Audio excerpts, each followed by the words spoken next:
é inacreditável, sabe? Ver a forma como a mídia, e de uma maneira coordenada. Não tem, Chico, não tem como ser ingênuo ao ponto de imaginar que é uma simples coincidência, sabe? Não dá para imaginar que, de repente, no mesmo dia, né, acordam os jornalistas, os diretores ali de redação da Folha de São Paulo, do Globo, né, do Estadão. Ah, Eduardo, mas é porque teve uma entrevista do Lula. O Lula fala todo dia alguma coisa, né? Os seus ministros todo dia falam alguma coisa também, mas eles vêm e vêm com aquele discurso, que é um discurso que, sinceramente, ele hoje já me enoja. Antigamente era uma questão de, caramba, não ter mais paciência, etc. Hoje ele já me enoja. E o pior, desses que você falou, né, você falou do Estadão, da Folha e do Globo, pelo menos dois no mesmo artigo,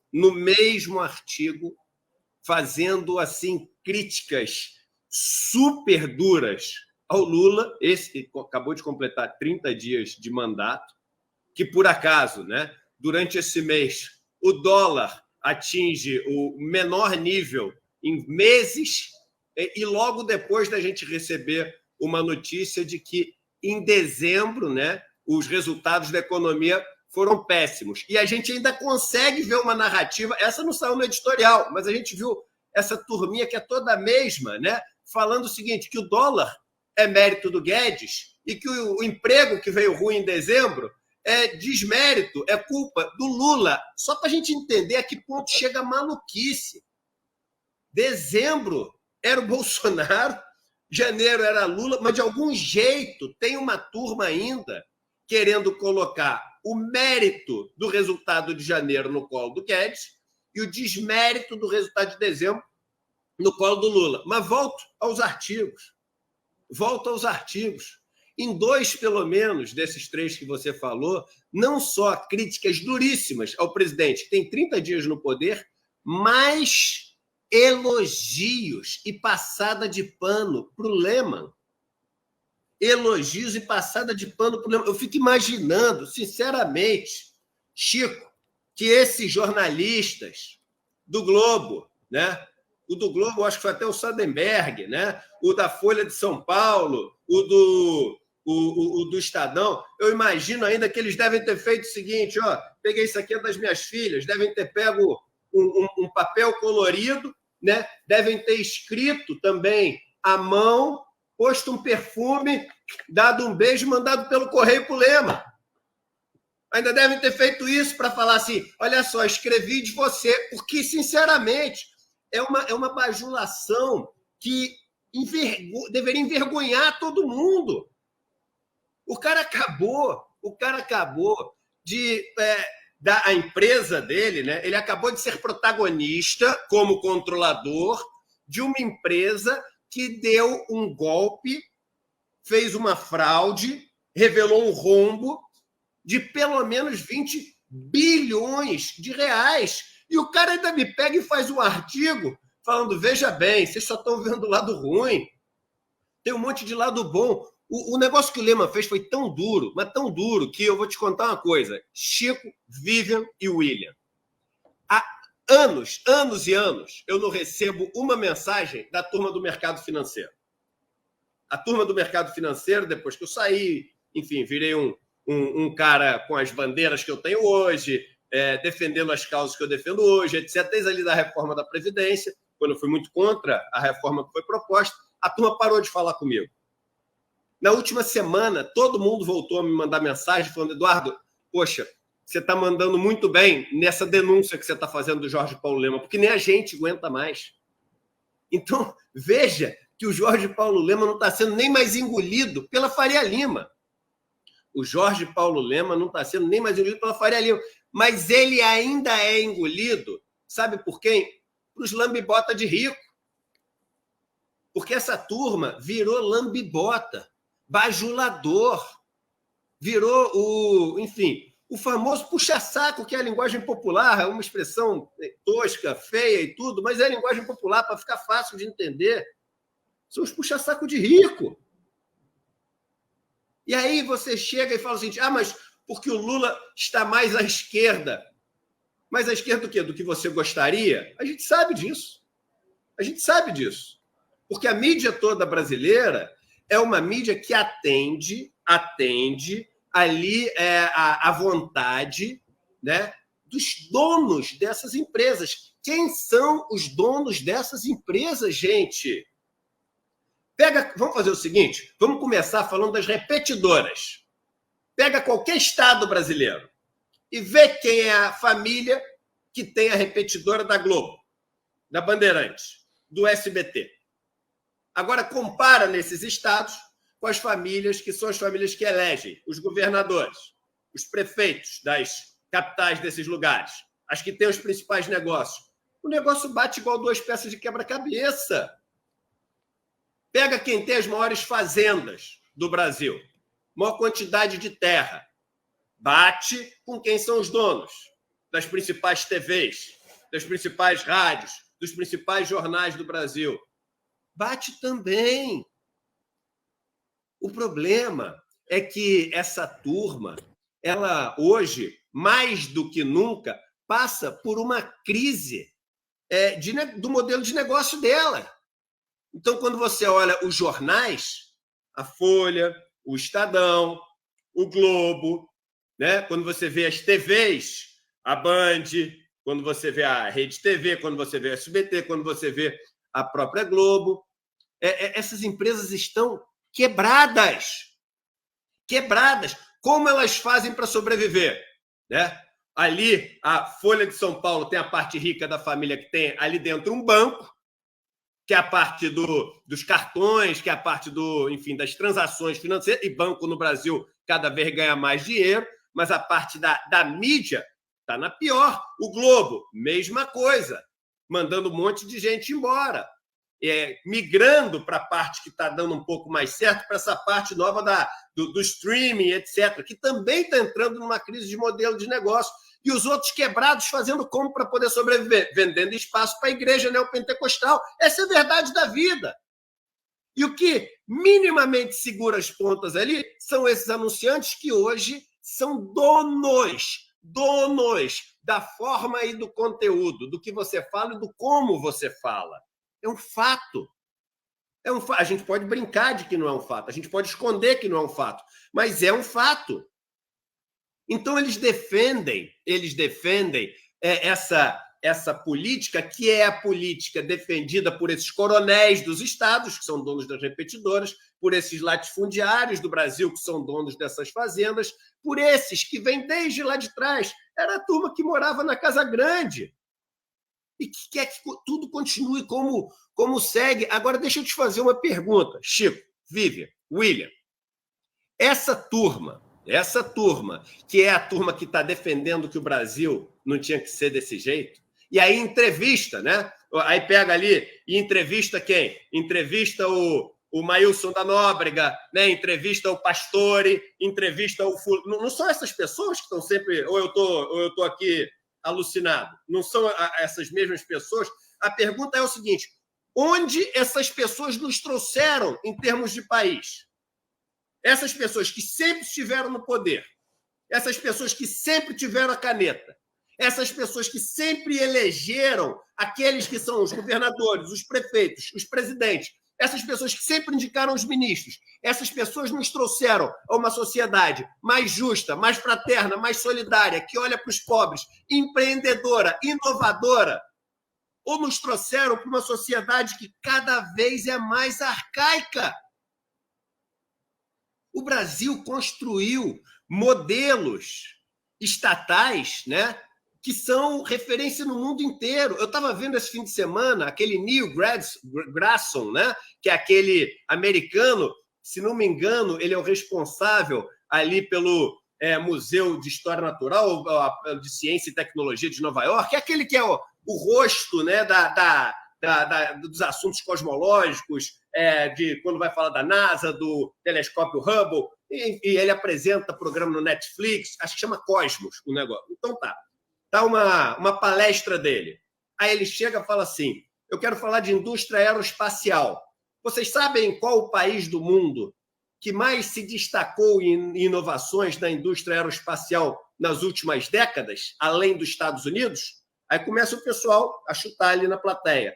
Ah, isso, aquilo outro, não sei o quê, e começa a chutar Alemanha, França, Inglaterra. Ele fala, é o Brasil, com a Embraer. Os aviões que a gente voa aqui nos Estados Unidos são aviões que foram projetados pelo Brasil. Vocês ficam achando que o Brasil, ele até faz uma brincadeira daquelas da geração antiga, né? É coisa de biquíni, não sei o quê, etc. Pois é, o Brasil, um dos países, se destaca com essa empresa que foi montada pelo Estado e que é destaque no mundo inteiro. O Brasil, ele é um dos países no mundo que mais desenvolveu tecnologias para produtividade no agronegócio. Você sabe, Chico, qual foi a empresa responsável por fazer isso? Foi a Embrapa. Embrapa, sim. Foi a Embrapa. O Brasil, ele conseguiu desenvolver tecnologia que é maior do que a tecnologia que você precisa para levar um homem para a Lua, que foi uma tecnologia para poder explorar comercialmente a profundeza dos nossos oceanos. Só para você ter ideia, assim, é óbvio que são vários outros fatores, mas a pressão atmosférica que a gente tem aqui, onde a gente está, é de uma atmosfera. Quando você sai do planeta, isso vem de 1 para 0. É a mudança que você tem. Claro, tem a mudança de temperatura, tem o ataque que você recebe da radiação solar, tem um monte de outros problemas. Mas só para falar dessa questão da pressão. Quando você mergulha no mar, a cada 10 metros, aumenta uma atmosfera. Então, se você vai a 100 metros, você multiplica por 10 essa pressão. Imagina agora, Chico, descer a 6 mil metros. Imagina descer a 6 mil metros, é mais tecnologia do que levar para a Lua. Qual a empresa que conseguiu chegar nessas profundezas? A primeira do mundo que conseguiu chegar.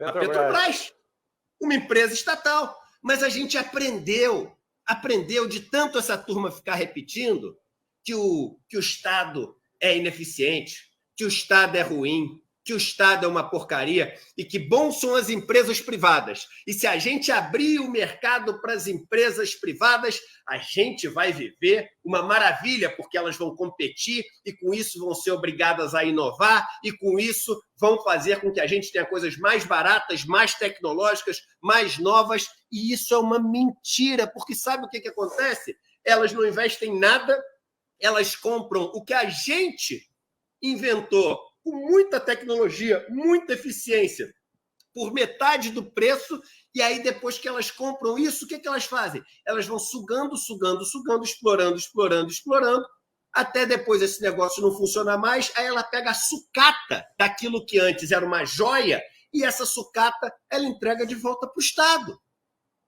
É assim que acontece. Eu estava vendo o Guilherme Amado, eu nem vi a matéria no detalhe, mas o Guilherme Amado escrevendo de uma empresa que foi privatizada em dezembro, e em janeiro ela já é a empresa que oferece na sua região o produto mais caro que ela vende para todo mundo.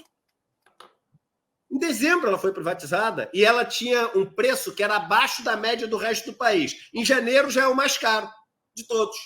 Entendeu? Agora, o que a gente tem que entender é o seguinte: isso não interessa a esse grupo, porque se esse grupo juntou tanta riqueza, esse grupo que são os coronéis, né, do Nordeste, do Sul, do Centro-Oeste, do Sudeste, se esse grupo juntou tanto dinheiro, dinheiro não cresce em árvore, Chico. Esse dinheiro tem que ter vindo de algum lugar. E é essa manutenção que eles desejam. Aí o Lula entra no poder, e eu falei isso aqui, vocês devem lembrar. Quando ele entrou e começou o seguinte, vamos criar aqui o Ministério dos Povos Originários, vamos botar aqui uma indígena, né? Vamos criar o Ministério dos Direitos Humanos, vamos botar aqui um negro, que é um ultra, né, filósofo, cientista, pesquisador, etc., que é o Silvio de Almeida. Vamos colocar aqui no Ministério do Desenvolvimento Agrário, vamos botar o Paulo Teixeira, um advogado, um super advogado. Vamos colocar na saúde agora a ex-presidente da Fiocruz, uma pessoa que entende de saúde. Vamos colocar aqui na Fazenda, né, uma pessoa que tem esse lado todo social, porque entende disso, porque já foi ministro da Saúde, da Educação, já foi responsável por todas as principais áreas, como saúde, educação, moradia, etc., quando foi prefeito da maior cidade do Brasil, etc. Vamos colocar essa pessoa que tem essa visão mais social. Não ia ser sem reação. Eu avisei aqui no programa. Você não enfrenta todas essas estruturas sem ter uma reação muito forte. Só que a reação está vindo antes do que a gente imaginava, antes de dar tempo de mostrar qualquer coisa. Agora o Lula tem que falar. É claro que ele tem que falar. Porque quem fez a independência do Banco Central, da forma, essa independência tosca, de mentira, é uma independência de mentirinha, Chico. Que a gente tem que dizer, a gente não está só sendo contra a independência do Banco Central, a gente está sendo contra uma farsa. Uma farsa. E isso a mídia não fala. Porque deixa eu te falar uma coisa, independência que eles dizem é ter uma independência política, não é? Então deixa eu te fazer uma pergunta. Se você entrar hoje no WhatsApp do presidente do Banco Central, de quais grupos você acha que ele faz parte? Eu te pergunto, não é retórica, não. De quais grupos você acha que ele faz parte? Olha, inevitavelmente ele está na rede bolsonarista. Eu tenho lido em notas por aí que ele conversa com a turma do Ciro Nogueira, com a turma do Tarcísio de Freitas aqui em São Paulo. Então a gente sabe disso, isso não é... Você acha que ele fala no dia a dia dele com os presidentes dos sindicatos? Você acha que ele fala no dia a dia com os pequenos proprietários de terra? Você acha que ele fala no dia a dia com o microempresário ou com os autônomos que tem hoje em dia o famoso por conta própria? Você acha que ele fala? Ele não fala. Ele não fala. Lembrem-se que quando a Febraban ia assinar aquele manifesto, né, em favor da democracia, ele se meteu na história, Chico. Ele e o presidente, a pedido ali do presidente da Caixa, ele se meteu na história para pressionar Banco do Brasil e Caixa para eles não assinarem. Isso é independência política desde quando, Chico? Desde que esse Banco Central virou independente, etc., a nossa inflação ela não consegue ficar, não é dentro da meta, não. Não é dentro da meta. Ela não consegue ficar nem no dobro da meta. Ela fica acima do dobro da meta, que foi onde ficou ali no final de 2021. 2022 ficou abaixo do dobro da meta, mas ficou muito acima do topo ali do teto da meta, entendeu? Então, o ponto é, disso tudo não se fala nada. Agora, dizer que o Lula está mais à esquerda do que nós gostaríamos. Você quer qual o discurso da boca do Lula? Você quer que o Lula acorde um dia e fale o seguinte: brasileiros e brasileiras, eu não vou imitar o jeito do Lula falar, vou falar só aqui o conteúdo sem a forma. Brasileiros e brasileiras, vejam que acordei hoje vendo o Brasil de outra maneira. Precisamos fazer com que a taxa de juros siga muito alta, para que as pessoas parem de comprar mesmo o básico, mesmo que isso leve o Brasil a uma recessão profunda. Esse país que tem hoje dezenas de milhões de pessoas que passam fome, jovens que não conseguem encontrar empregos, pessoas na meia-idade que perderam o seu emprego e não conseguem se recolocar e agora trabalham dirigindo ali automóveis de aplicativos, fazendo pequenas entregas, fazendo bicos para poder sobreviver. É necessário que a gente aprofunde essa situação. E digo mais, é necessário que a gente aprofunde essa situação com juros altos, porque existe um lado bom disso. O investidor especulativo de fora, ele vai ver esses juros altos e brasileiros e brasileiras, essa é uma chance deles poderem ganhar dinheiro sem fazer nada, deles trazerem o dinheiro de fora para poder render aqui no Brasil e a cada 5 anos o dinheiro deles dobrar. Isso, o dinheiro deles vai dobrar e quem vai fazer esta mágica para eles somos nós, com os nossos empregos, com o nosso trabalho. Mas quando isso acontecer, vai ser uma febre especulativa tão grande que eles vão trazer ainda mais dinheiro, e mais dinheiro, e mais dinheiro. Em algum momento, o nosso real vai se valorizar. Quando ele se valorizar, lá na frente, a gente espera que a sua gasolina fique um pouco mais barata, a gente espera que o seu arroz fique um pouco mais barato, a gente espera que o seu feijão fique um pouco mais barato. Então, espere, tenha paciência e fome, enquanto eles ganham dinheiro, muito dinheiro. E aí, quando isso acontecer, eles vão vir para o Brasil e investir nos nossos negócios, porque a nossa economia vai estar tão quebrada que eles vão, com esse dinheiro dele, que vai valer muito e vai ter se valorizado, poder comprar as nossas empresas do Estado e as nossas empresas privadas também, que vão ter quebrado por falta de demanda, a um preço muito barato. E aí vai ser tão bom, porque a gente vai poder dar nossas empresas para quem entende de verdade e sabe gerir empresa. São aquelas pessoas que falam inglês, usam termos como feedback, follow through, né? Follow up. E essas empresas são as empresas que fazem uso da meritocracia, da livre competição. Não me interrompa e diga que lá nos países deles tudo está virando monopólio. Não me interrompa dizendo que nos países deles a desigualdade está ficando cada vez maior, porque basta que você leia o livro e o livro vai te ensinar que, se fizermos isso, esse dinheiro que eles virão aqui ganhar, ele transborda. Num determinado, ele transborda, é o que a gente chama, com um nome bonito, fancy em inglês, sofisticado, trickle-down economics, que quer dizer economia do gotejamento. E você, que estava esperando e vai continuar esperando, espere mais um pouco, que uma hora esse gotejamento chega até você. Então é por isso que nós vamos cortar ainda mais custos, nós vamos dar ainda mais renda para esses especuladores, nós vamos privatizar ainda mais as nossas empresas a preços mais baixos para poder vender ainda mais. E aí, gente, vocês vão ver como o nosso país vai melhorar. Aí eles vão fazer um editorial elogiando? Aí eles vão falar que o Lula finalmente entendeu como é que funciona uma economia? Pelo amor de Deus, quem foi eleito foi um representante da população mais pobre, que deu quase 70% dos votos para ele. Quem foi eleito foi um representante do povo preto, do povo negro, que deu mais de 60% dos votos para ele. Quem foi eleito foi um representante dos povos indígenas, que em várias aldeias deu 100% dos votos para ele, que até, sem graça, envergonhado, fez Bolsonaro dizer que era fraude. Não é fraude, é a esperança de que alguém pode ter um olhar para eles. Quem foi eleito foi esse brasileiro que já foi um dia trabalhador, que já foi um dia presidente de sindicato. E é esse brasileiro que tem o direito de governar. E é esse brasileiro que precisa de tempo, o mínimo tempo, para poder fazer suas coisas, mas tempo que a imprensa não quer dar, porque ela sabe que, se isso tudo for colocado em prática, estamos fadados ao sucesso. E esse sucesso do povo brasileiro significa o fracasso do projeto de poder dos donos dessas empresas de mídia. Eles não querem distribuir poder. E por isso colocam seus moleques de recado, seus jornalistas, as placas de publicidade em forma de gente para trabalhar diuturnamente querendo atacar esse projeto de poder. Vergonha dessa mídia comprada, vergonha desses jornalistas vendidos.